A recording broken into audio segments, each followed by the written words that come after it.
तो जय हिंद, नमस्कार साथियों, मैं मुकेश सर आप सभी का स्वागत करते हैं आपके अपने YouTube चैनल स्पीड एजुकेशन गुरु पर।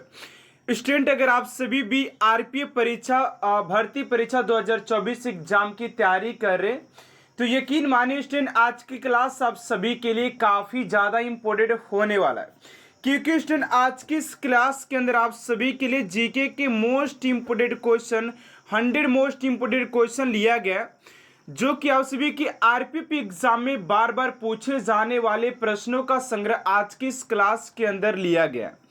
तो आप लोगों से एक ही रिक्वेस्ट है कि आप लोग आज की इस क्लास को एंड तक जरूर देखिएगा, जो कि आने वाले एग्जाम के लिए काफ़ी ज़्यादा मोस्ट इम्पोर्टेंट होने वाला है। तो चलिए स्टूडेंट, आज की इस क्लास को स्टार्ट करते हैं। तो जैसा कि स्टूडेंट आप लोग देख पा रहे कि सारे प्रश्न आप सभी के लिए काफ़ी इम्पोर्टेंट एंड एग्जाम ओरिएंटेड लिया गया। तो चलिए पहले प्रश्न की ओर बात करते हैं स्टूडेंट। आप सभी का पहला प्रश्न क्या पूछा जा रहा है, ध्यान से देखिएगा। करें कि भारत की सबसे बड़ी मीठे जल की झील निम्न में से कौन सी है। यहाँ पर प्रश्न आप सभी से पूछा जा रहा है कि भारत की सबसे बड़ी मीठे जल की झील निम्नलिखित में से कौन सी है। तो राइट आंसर हो जाएगा आप सभी का ऑप्शन नंबर ए, यानी कि वुलर झील इज राइट आंसर हो जाएगा। चलिए अगले प्रश्न की ओर बात करते हैं। आप सभी का दूसरा नंबर प्रश्न है कि किसने पाटलिपुत्र को पोली प्रोथा कहा था। तो राइट आंसर हो जाएगा आप सभी का Megasthenes, option number a student आप सभी का राइट आंसर हो जाएगा क्वेश्चन नंबर 2 का। चलिए अगले प्रश्न की ओर बात करते हैं। आप सभी का तीसरा नंबर प्रश्न है, और आप लोग क्या करिएगा, अगर आप सभी को किसी भी प्रश्न का अगर आंसर पता होता है तो आप सभी डायरेक्ट कमेंट बॉक्स में लिखिएगा कि सर दूसरा नंबर प्रश्न का ये हो जाएगा, तीसरा नंबर प्रश्न का ऑप्शन नंबर ये हो जाएगा। इससे क्या होगा कि आप सभी के अंदर एक कॉन्फिडेंस आएगा कि आप सभी कितने क्वेश्चन को अटेंड कर पाते, टाइम मैनेजमेंट कर पाते हैं, जिससे क्या होगा कि आप सभी के एग्जाम में अच्छे स्कोर कर पाने के बहुत ज़्यादा चांसेस होते हैं। और लास्ट में आप सभी कमेंट बॉक्स में जरूर लिखिएगा कि आप सभी ने कितने क्वेश्चन को अटेंड कर पाते हैं, ठीक है ना। चलिए अगला प्रश्न है कि मंदिर निर्माण कला का जन्म सर्वप्रथम कब हुआ था। तो मंदिर निर्माण कला के जन्म सर्वप्रथम की बात किया जाए कब हुआ था, तो राइट आंसर हो जाएगा आप सभी का गुप्त काल में हुआ था। ऑप्शन नंबर बी स्टूडेंट आप सभी का राइट आंसर हो जाएगा गुप्त काल में आरंभ हुआ था। चलिए अगले प्रश्न की ओर बात करते हैं। आप सभी का अगला प्रश्न पूछा जा रहा है 4 नंबर कि मोहिनी अट्टम नृत्य रूप का विकास निम्नलिखित में से किस राज्य में हुआ है। यहाँ पर आप सभी से प्रश्न पूछा जा रहा है कि मोहिनी अट्टम किस राज्य का एक लोक नृत्य है, और आप सभी के एग्जाम में लोक नृत्य से 1 से 2 प्रश्न 100% पूछे जाते हैं, तो ध्यान दीजिएगा आप सभी क्लास पर। तो राइट आंसर हो जाएगा आप सभी का ऑप्शन नंबर डी, यानी कि केरल राज्य से संबंधित हो जाएगा। जैसे कि पूछ लिया जाएगा आप सभी से कुचिपुड़ी, तो आंध्र प्रदेश का हो जाएगा, गुजरात के गरबा हो जाएगा, ठीक है ना। तो ऐसे आप सभी से प्रश्न पूछे जाते हैं।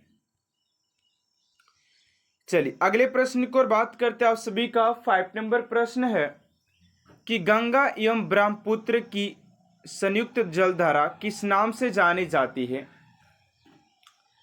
तो फटाफट इसका आंसर आप सभी कमेंट बॉक्स में डालिए, ठीक है ना।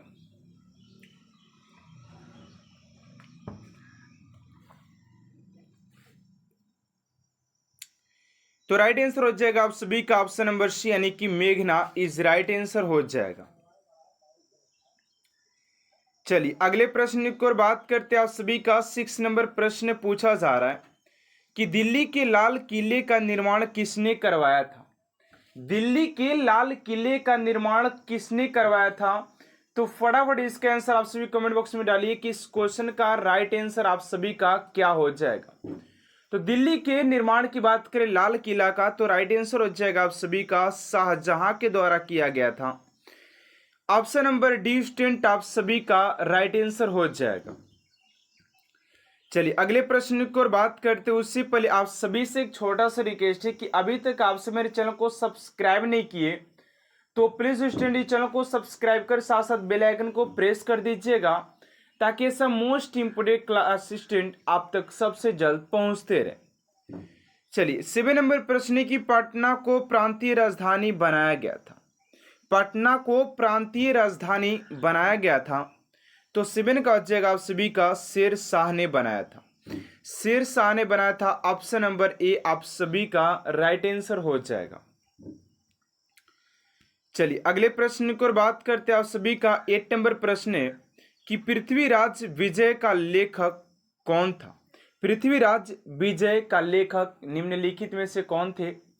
तो फटाफट आप सभी इस क्वेश्चन का राइट आंसर कमेंट बॉक्स में डालिए कि इस क्वेश्चन का राइट आंसर आप सभी का क्या हो जाएगा। तो इस क्वेश्चन का राइट आंसर हो जाएगा आप सभी का ऑप्शन नंबर सी यानी कि जय नक हो जाएंगे। ऑप्शन नंबर सी आप सभी का राइट आंसर हो जाएगा। चलिए अगले प्रश्न की ओर बात करते हैं। आप सभी का 6 नंबर प्रश्न क्या पूछा जा रहा है, ध्यान दीजिएगा। कह कि विश्व का सबसे ऊंचा जलप्रपात है।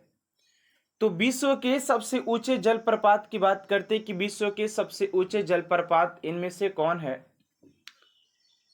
तो 9 का राइट आंसर हो जाएगा आप सभी का एंजिल जलप्रपात विश्व के सबसे ऊंचे जलप्रपातों में से एक हो जाएगा। तो ऑप्शन नंबर सी आप सभी का राइट आंसर हो जाएगा। चलिए अगला प्रश्न 10 नंबर की विश्व में महाद्वीपों की कुल संख्या कितनी है। तो विश्व में महाद्वीपों की संख्या की बात करते स्टूडेंट की विश्व में महाद्वीपों की संख्या कितनी हो जाएगी। तो 10 का हो जाएगा आप सभी का ऑप्शन नंबर सी यानी कि 7 हो जाएगा। कितना हो जाएगा, 7 इज राइट आंसर हो जाएगा। चलिए अगले प्रश्न की ओर बात करते हैं। 11 नंबर प्रश्न है कि मत्स्यसावा बंदरगाह किस देश में अवस्थित है। मत्स्यसावा बंदरगाह निम्नलिखित में से किस देश में स्थित है।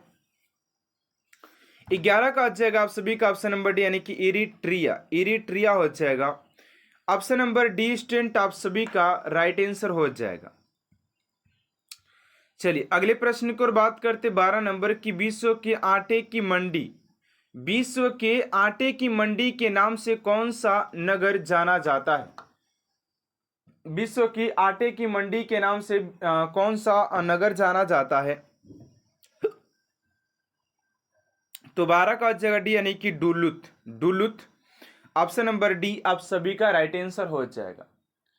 चलिए अगले प्रश्न की ओर बात करते हैं स्टूडेंट। आप सभी का अगला प्रश्न क्या पूछा जा रहा है 13 नंबर कि 1857 के विद्रोह का नेतृत्व बिहार में किसने किया था।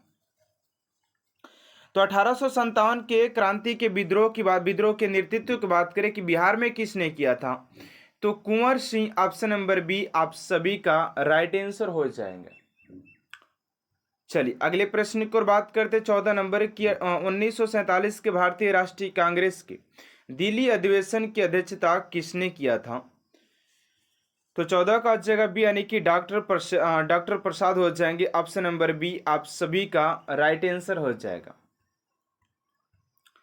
चलिए अगले प्रश्न की ओर बात करते हैं। आप सभी का 15 नंबर प्रश्न क्या पूछा जा रहा है, ध्यान दीजिएगा।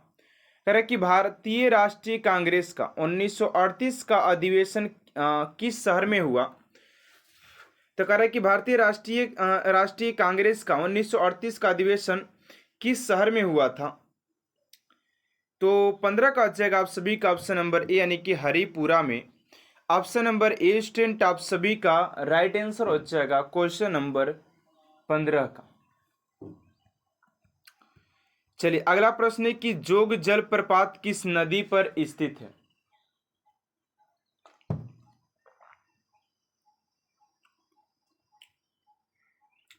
अगला प्रश्न ध्यान दीजिएगा, कह है कि जोग जलप्रपात किस नदी पर स्थित है।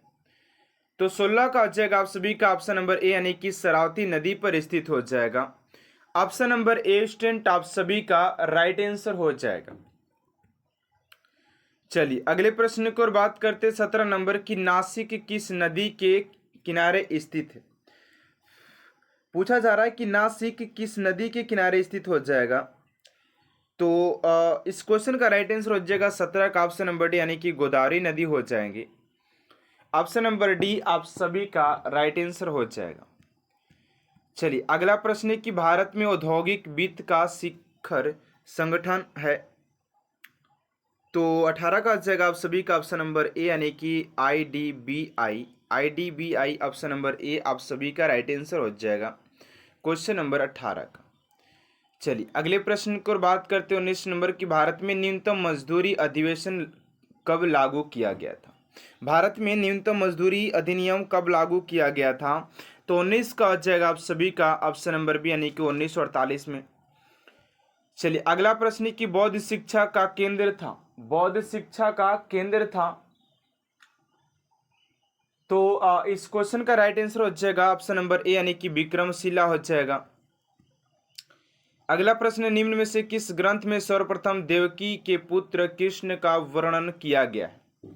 देवकी के पुत्र कृष्ण का वर्णन किया गया है। तो 21 का आ जाएगा ऑप्शन नंबर बी यानी कि छांदोग उपनिषद में ऑप्शन नंबर बी आप सभी का राइट आंसर हो जाएगा। चलिए अगले प्रश्न की ओर बात करते हैं 22 नंबर की, भारत में सबसे प्राचीन विवाह है बिहार है। तो 22 का आ जाएगा ऑप्शन नंबर ए यानी कि नालंदा हो जाएगा। ऑप्शन नंबर ए आप सभी का राइट आंसर हो जाएगा। चलिए अगले प्रश्न की ओर बात करते हैं आप सभी का 23 नंबर प्रश्न की, बम्बई, मद्रास और कलकत्ता में उच्च न्यायालय की स्थापना कब हुई थी। बम्बई, मद्रास और कलकत्ता में उच्च न्यायालय की स्थापना की बात करते हुए स्टैंड की कब किया गया था। तो 1861 में किया गया था। ऑप्शन नंबर बी आप सभी का राइट आंसर हो जाएगा 1861 ईस्वी में। चलिए अगले प्रश्न की ओर बात करते हैं कि प्रसिद्ध चरकुल्ला नृत्य संबंधित है। प्रसिद्ध चरकुल्ला नृत्य किससे संबंधित है। तो राइट आंसर हो जाएगा 24 का ऑप्शन नंबर सी यानी कि ब्रजभूमि से। Option number C Brajbhoomi. अगला प्रश्न की कंस मेला आयोजन होता है। तो कंस मेला की बात करते तो ये आपसी के मथुरा में होता है। चलिए अगला प्रश्न है कि ब्लैक पर्ल किस खेल से संबंधित है। तो ब्लैक पर्ल की बात करते तो ये संबंधित हो जाता आप सभी का स्नूकर से, आप सभी के फुटबॉल से संबंधित हो जाएगा। फुटबॉल आप सभी का राइट आंसर हो जाएगा क्वेश्चन नंबर 26 का। चलिए अगले प्रश्न की ओर बात करते हैं 27 नंबर प्रश्न क्या पूछा जा रहा है, ध्यान दीजिएगा। चलिए अगले प्रश्न की ओर बात करते हैं आप सभी का 27 नंबर प्रश्न पूछा जा रहा है कि ग्रीन पार्क स्टेडियम कहां पर स्थित है। तो इस क्वेश्चन का राइट आंसर हो जाएगा आप सभी का ऑप्शन नंबर बी यानी कि कानपुर में हो जाएगा। अगला प्रश्न आप सभी का कि सिंधु घाटी की सभ्यता निम्नलिखित में से किस सभ्यता के समकालीन नहीं थी। तो ग्रीक की सभ्यता हो जाएगा। अगला प्रश्न, सिंधु घाटी सभ्यता के लोगों का मुख्य व्यवसाय आप सभी के व्यापार हो जाएगा। चलिए अगले प्रश्न की ओर बात करते किस विदेशी यात्री ने भारत का दौरा सबसे पहले किया था। तो ऑप्शन नंबर बी यानी कि मेगास्थनीज ने किया था। आप सभी का पहला प्रश्न यहाँ पर पूछा जा रहा है कि हड़प्पा सभ्यता किस युग की है। हड़प्पा सभ्यता किस युग की है। तो कांस्य युग आप सभी का राइट आंसर हो जाएगा। अगला प्रश्न, हड़प्पा सभ्यता की खोज किस वर्ष की गई थी। हड़प्पा सभ्यता की खोज 1921 ईस्वी में किया गया था दयाराम साहनी जी के द्वारा। एंड आप सभी के हर एक टॉपिक से यहाँ से प्रश्न लिया गया, ठीक है ना। अगला प्रश्न है कि हड़प्पा निवासी किस प्रमुख धातु से अपरिचित है। हड़प्पा निवासी किस प्रमुख धातु से अपरिचित है। तो लोहा ऐसा एक धातु था जिससे हड़प्पावासी अपरिचित थे। चलिए अगले प्रश्न की ओर बात करते हैं आप सभी का। अगला प्रश्न है कि सिंधु घाटी सभ्यता में विशाल स्नानागार कहाँ पाया गया है। सिंधु घाटी सभ्यता में विशाल स्नानागार कहाँ पाया गया था। तो मोहनजोदड़ो आप सभी का राइट आंसर हो जाएगा, मोहनजोदड़ो में पाया गया था। अगला प्रश्न है कि भारत में खोजा गया सबसे पुराना शहर कौन सा था।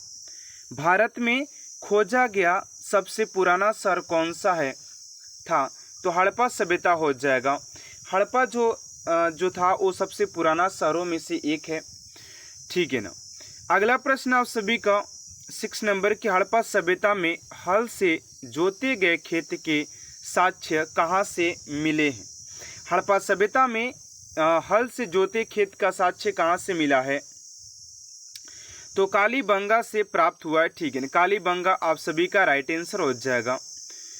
चलिए अगला प्रश्न आप सभी का 7 नंबर कि कालीबंगा स्थल राजस्थान के किस जिले में स्थित है।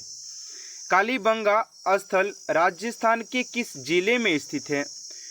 तो हनुमानगढ़ जिला हो जाएगा। हनुमानगढ़ आप सभी का राइट आंसर हो जाएगा। चलिए अगला प्रश्न है कि हड़प्पा सभ्यता का सर्वाधिक मान्यता प्राप्त काल कौन सा है। हड़प्पा सभ्यता का सर्वाधिक मान्यता प्राप्त काल कौन सा है। तो 2500 ईसा पूर्व से 1700 ईसा पूर्व वाले जो काल है ना, वो सबसे मान्यता प्राप्त कालों में से एक है। अगला प्रश्न है कि भारत की आर्थिक राजधानी क्या है। भारत की आर्थिक राजधानी क्या है। तो मुंबई सर आप सभी का राइट आंसर हो जाएगा। मैं आप सभी से बार बार रिक्वेस्ट कर रहा हूं कि आज की क्लास आप सभी के लिए रामबाण की तरह यूज होने वाला है, क्योंकि आज की इस क्लास के अंदर आप सभी के लिए यार 500 मोस्ट इंपोर्टेंट प्रश्न लिया गया। और आप लोग सोच सकते हैं यार कि हिस्ट्री से बनने वाला अब यहाँ से नहीं पूछेगा तो यार आपके एग्जाम में कहाँ से प्रश्न पूछेगा। ये हिस्ट्री के सारे टॉप इंपोर्टेंट एंड आप सभी के सिलेक्टेड प्रश्न लिए गए जो कि आप सभी के आरपीएफ एग्जाम में बार बार पूछे जाएंगे। चलिए 10 नंबर प्रश्न की जैन धर्म के प्राचीन आगम ग्रंथों की भाषा थी। तो प्राकृत हो जाएगी। अगला प्रश्न है किस चीनी शासक ने 1341 ईस्वी में मोहम्मद बिन तुगलक के दरबार में अपना राजदूत भेजा था। तो तोगन तिमूर हो जाएगा। तोगन तिमूर हो जाएगा। अगला प्रश्न है मयूर सिंहासन किसने बनवाया था। मयूर सिंहासन की बात करते स्टूडेंट कि मयूर सिंहासन किसने बनवाया था। तो शाहजहां आप सभी का राइट आंसर हो जाएगा। मयूर सिंहासन शाहजहां के द्वारा बनवाया गया था।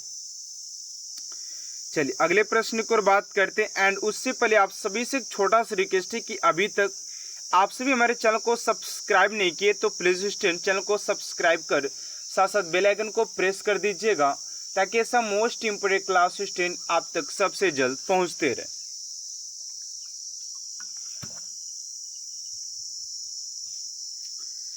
चलिए अगला प्रश्न है कि शाहजहां की बेगम का क्या नाम था। शाहजहां की बेगम का क्या नाम था।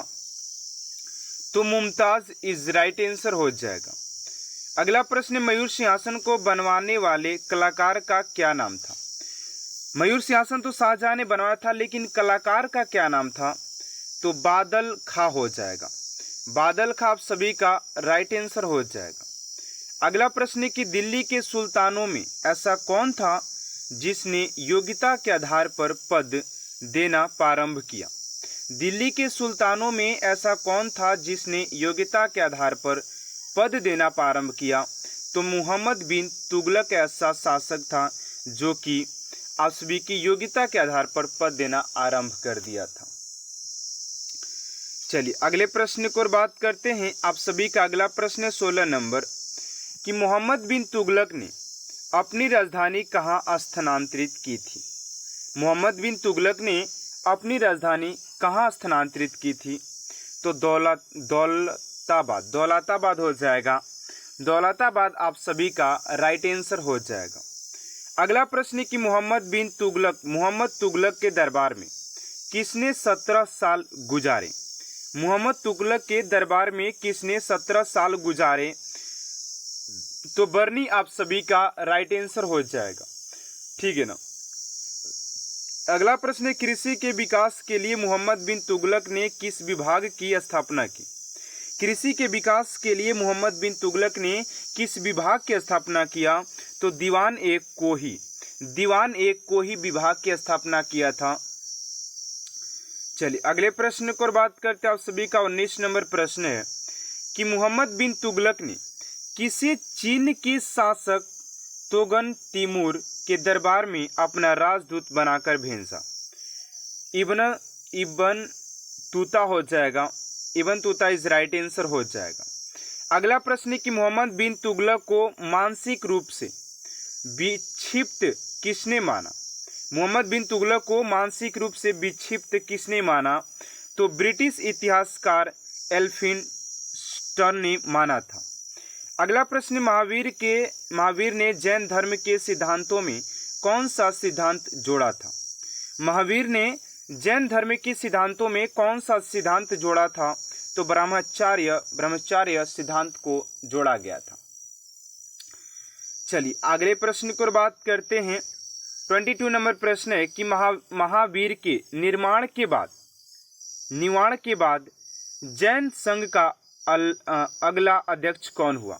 यानी कि महावीर जी का जब निर्माण हो गया तो जैन संघ का अगला अध्यक्ष कौन था?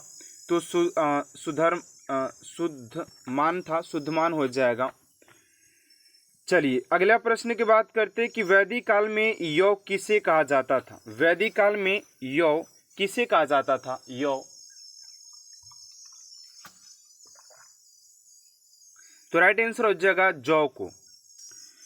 चलिए अगले प्रश्न की ओर बात करते हैं। 24 नंबर प्रश्न कर रहे कि दिलवाड़ा के प्रसिद्ध जैन मंदिर को बनवाया था। लो बनवाया नहीं, यहाँ पर को बनवाया था।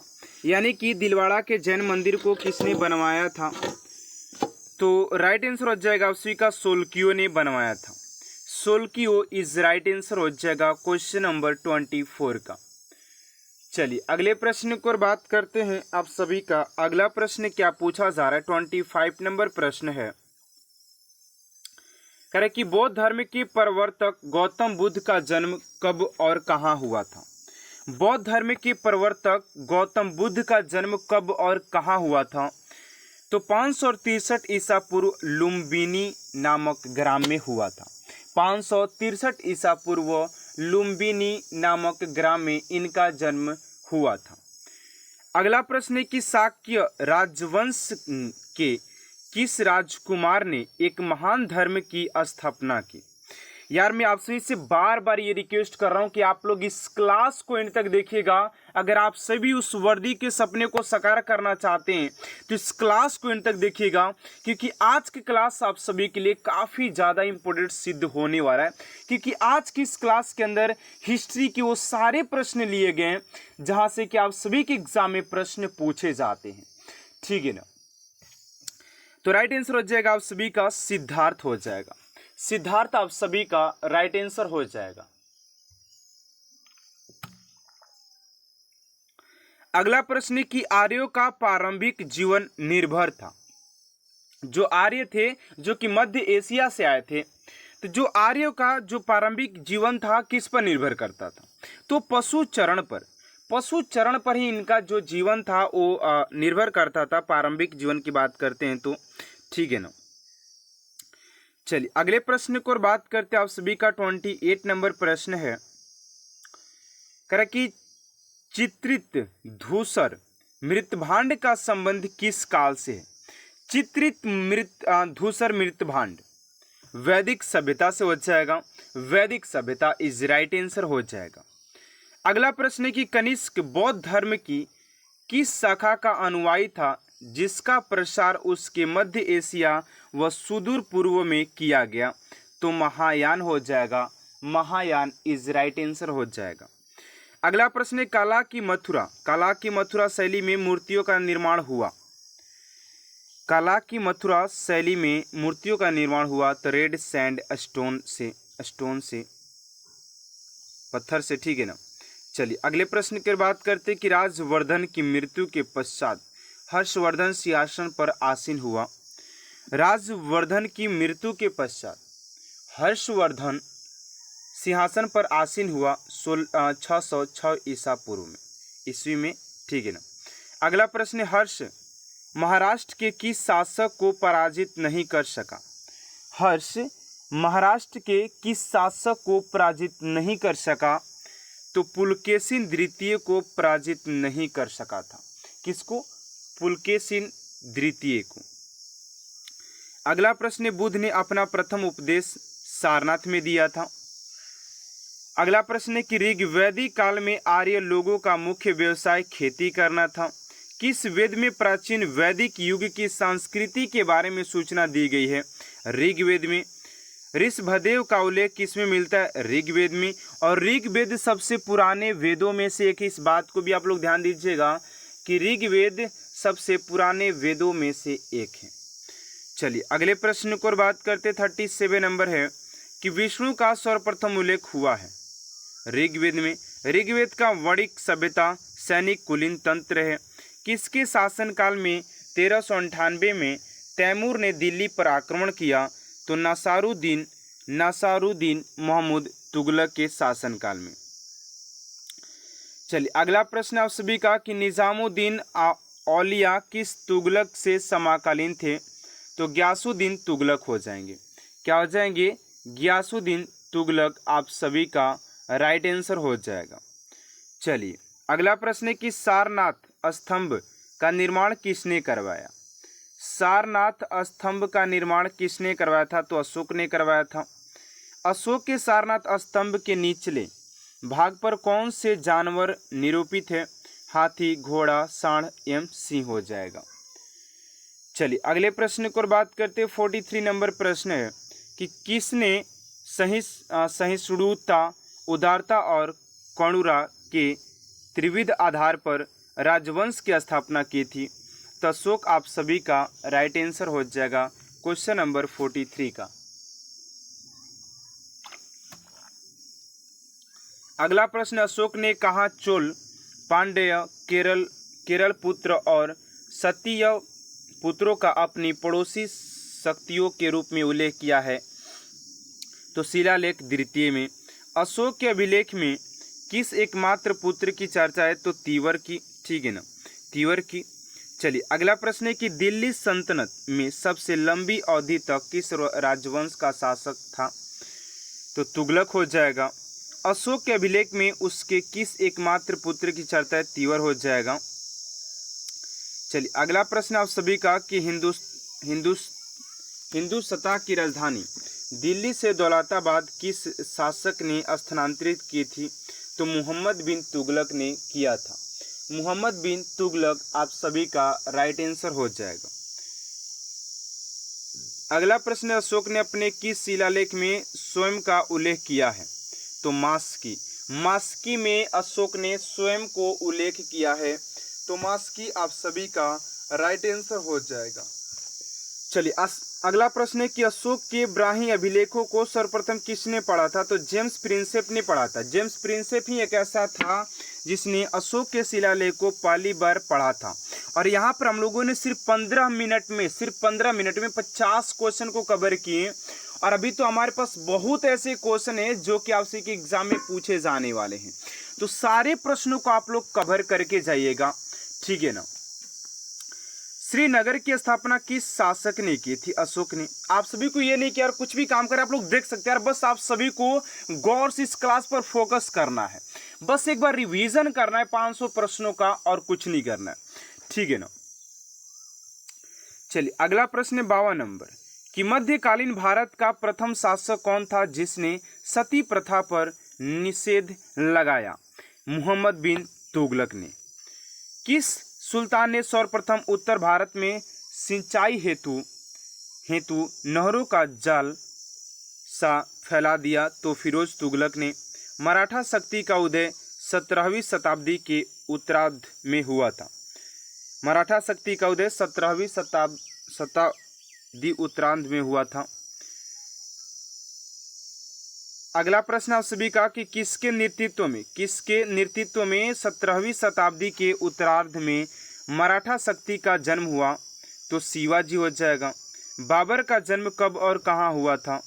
तो 24 फरवरी 1483 ईस्वी में फरगना में हुआ था बाबर का जन्म, ठीक है ना। बाबर का बेटा हुमायूं था।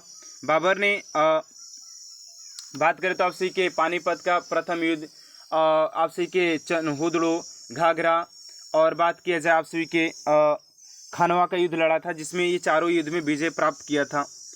भारत पर 5 बार इसने आक्रमण भी किया था, ठीक है ना। अगला प्रश्न, बाबर भारत पर पहला आक्रमण किसके विरुद्ध किया था? तो यूसुफ जाइयों के विरुद्ध किया था। अगला प्रश्न है कि बाबर का पहला महत्वपूर्ण आक्रमण कब माना जाता है? तो 1526 में पानीपत का वही प्रथम युद्ध था, ठीक है ना। पानीपत की पहली लड़ाई किसके बीच हुई थी? तो इब्राहिम लोदी और बाबर के बीच लड़ा गया था। पानीपत की पहली लड़ाई कब लड़ी गई थी? 1526 में।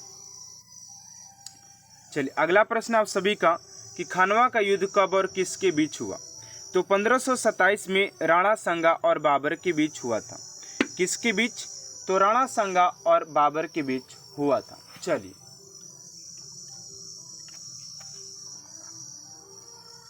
अगला प्रश्न है कि बाबर और मेदिनी राय के बीच हुआ युद्ध किस नाम से जाना जाता है? तो चंदेरी का युद्ध के नाम से जाना जाता है, जो कि 1528 ईस्वी में लड़ी गई थी। चंदेरी का युद्ध 1528 ईस्वी में। अगला प्रश्न है घाघरा के युद्ध में बाबर ने किससे पराजित किया था? घाघरा के युद्ध में बाबर ने किसे पराजित किया था? तो मोहम्मद लोदी यानी कि इब्राहिम लोदी का भाई, इब्राहिम लोदी के भाई मोहम्मद लोदी को इसने पराजित किया था। चलिए अगला प्रश्न आप सभी का 64 नंबर कि बाबर की आत्मकथा को किस नाम से जाना जाता है? बाबर की आत्मकथा को किस नाम से जाना जाता है? तो तुजुक ए बाबरी यानी कि बाबरनामा के नाम से जाना जाता है। किस युद्ध में बाबर ने तोपखाना का इस्तेमाल किया था? किस युद्ध में बाबर ने तोपखाना का इस्तेमाल किया था? तो पानीपत का प्रथम युद्ध में। पानीपत का द्वितीय युद्ध कब और किसके बीच लड़ा गया? पानीपत के द्वितीय युद्ध की बात करते स्टूडेंट, तो आप सभी के 1556 में अकबर और हेमू विक्रमादित्य के बीच लड़ा गया था। हेमू और विक्रमादित्य के बीच लड़ा गया था, अकबर जो था, ठीक है ना, इन्हीं के बीच पानीपत का द्वितीय युद्ध 1556 ईस्वी में हुआ था। चलिए अगला प्रश्न आप सभी का 67 नंबर, पानीपत का द्वितीय युद्ध में किसकी जीत हुई? पानीपत के द्वितीय युद्ध में बात करें तो अकबर की जीत हुई थी। किसके संरक्षण में अकबर ने 1560 ईस्वी तक शासन किया? तो बैरम खान हो जाएगा, बैरम खां हो जाएगा। चलिए अगला प्रश्न, सिंहासन पर बैठते ही अकबर ने कौन सा युद्ध लड़ा और जीता? पानीपत की दूसरी लड़ाई। पानीपत की दूसरी लड़ाई इसने जीता था और वहां पर शासन भी किया था। अगला प्रश्न है कि भारत के प्रथम विधि निर्माता कौन है? मनु हो जाएंगे। वैश्विक दर्शन के प्रतिपादक कौन थे? तो महर्षि उल्लूक कड़ाद हो जाएंगे। न्याय दर्शन के प्रतिपादन महर्षि गौतम ने किया था। अगला प्रश्न है कि संख्या दर्शन के प्रतिपादन कपिल मनु ने किया था, मुनि ने। पूर्व मीमांसा दर्शन के प्रतिपादन जैमिनी ने किया था। कांचीपुरम के कैलाशनाथ मंदिर का निर्माण किसने करवाया था? तो नरसिंह वर्मन द्वितीय ने, प्रथम ने। अगला प्रश्न है कि कांचीपुरम के मुक्तेश्वर मंदिर तथा बैकुंठ पेशमाल मंदिर का निर्माण किसने करवाया था? तो नंदी वर्मन द्वितीय ने करवाया था। राष्ट्रकूट वंश का संस्थापक कौन था? राजवंश कूट के संस्थापक की बात करते हैं तो दंती दुर्ग हो जाएंगे। दंती दुर्ग आप सभी का राइट आंसर हो जाएगा। अगला प्रश्न आप सभी का कि कृष्ण प्रथम, गोविंद द्वितीय, अमोघ वर्ष, कृष्ण द्वितीय, इंद्र तृतीय तथा कृष्ण तृतीय किस वंश के राजा थे? तो राष्ट्रकूट वंश के राजा हो जाएंगे। ये सारे जो राजा है ना वो राष्ट्रकूट वंश के हो जाएंगे। अगला प्रश्न है कि राष्ट्रकूट वंश की राजधानी कहाँ हुई थी? तो मनकिर या मन्यत खेत। राष्ट्रकूट वंश का शासक कौन था? ध्रुव हो जाएगा। किस राष्ट्रकूट शासक ने प्रतिहार वंश के शासक नाटभट्ट द्वितीय को पराजित किया? गोविंद द्वितीय ने। चलिए थोड़ा सा फास्ट चलेंगे क्योंकि क्वेश्चन बहुत ज़्यादा एंड टाइम बहुत कम है हमारे पास, ठीक है, थोड़ा सा फास्ट लेकर चलेंगे। कि हर्यक वंश का संस्थापक बिंबिसार। राष्ट्रकूट वंश का अंतिम शासक कृष्ण तृतीय। महाराष्ट्र में स्थित एलोरा एवं एंटीफेटा गुफाओं का निर्माण किस शासक के शासनकाल में हुआ? राष्ट्रकूट के शासनकाल में हुआ था। कल्याणी के चालुक्य वंश की स्थापना तैलप द्वितीय। वातापी के चालुक्य वंश की स्थापना राजा जयसिंह। पुलकेशिन प्रथम, पुलकेशिन द्वितीय, विजयादित्य तथा कीर्तिवर्मन किस वंश के राजा थे? तो चालुक्य वंश हो जाएंगे। चलिए अगला प्रश्न आप सभी का 88 नंबर की वेंगी के चालुक्य वंश के संस्थापक थे विष्णुवर्धन। चोल वंश का संस्थापक विच्छाल्य। चोल वंश की राजधानी कहाँ हुई थी? तो तंजावुर हो जाएगी। परांतक प्रथम, राज्य प्रथम, राजेंद्र प्रथम तथा कुलोत्तुंग प्रथम। कुलोत्तुंग किस वंश के राजा थे? तो चोल वंश के हो जाएंगे। तंजौर का राजराजेश्वर शिव मंदिर का निर्माण किसने करवाया था? तो राजराज प्रथम ने करवाया था। राजराज प्रथम ने करवाया था। चोल काल में किसी विद्यालय के रख रखाव की भूमि को क्या कहते थे? तो शाला भोग कहते थे। शाला भोग। अगला प्रश्न है कि चोल वंश का अंतिम राजा था राजेश द्वितीय। चोल काल में सोने के सिक्के क्या कहलाते थे? तो कलजू। नटराज प्रतिमा किस काल की एक उत्कृष्ट कला है? तो चोल काल का। चलिए अगला प्रश्न है कि चोल काल में विष्णु के उपासक क्या कहलाते थे? तो विष्णु के उपासक की बात करें तो अलवार कहलाते थे। चोल काल में शिव के उपासक क्या कहलाते थे? नयनार कहलाते थे। पाल वंश का संस्थापक कौन था? गोपाल था।